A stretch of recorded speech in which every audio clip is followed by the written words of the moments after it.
In the previous videos, we have already discussed the very concept of negligence as it was under jurisprudence. So now we will discuss the very concept of negligence under or in law of tort.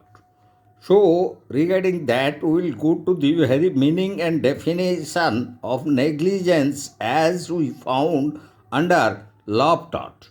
So negligence constitutes an independent basis of tort's liability. It means which creates a risk causing damage rather than the state of mind. So, in that connection, we would like to discuss a leading case, the very House of Lords, in the case of Donoghue versus Stevenson in 1982. The House of Lords stated as they treats negligence whether there is duty to take care as specific tort in itself and not simply as an element is some more complex relationship or in some specialized breach of duty as it was also previously held in the year in 1936 in the leading case Grand Australian Knitting Mills in 1936 as negligence as a mode of committing certain torts is that negligently or carelessly committing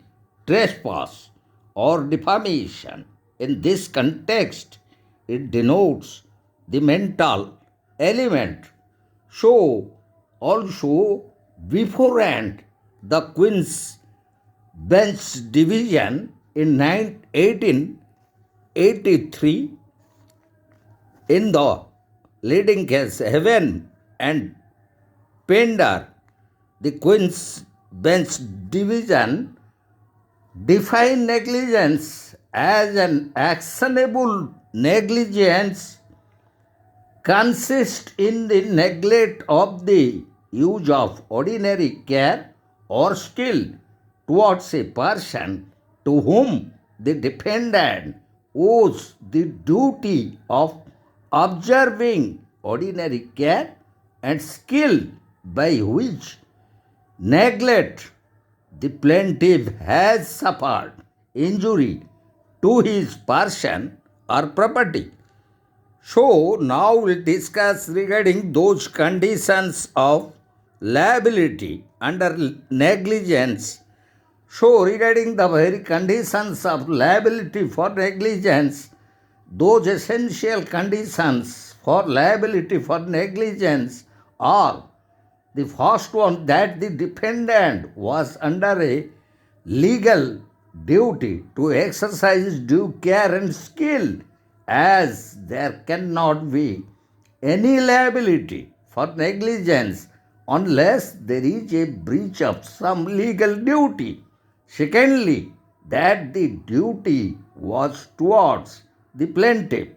And the third essential condition is that there was breach of the duty on the part of the defendant. That is, the defendant failed to perform the duty with exercise of due care and skill.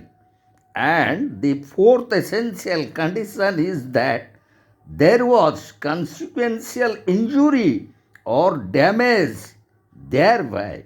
That is, damage is natural and probable consequence and the direct cause of the breach of the duty complained of.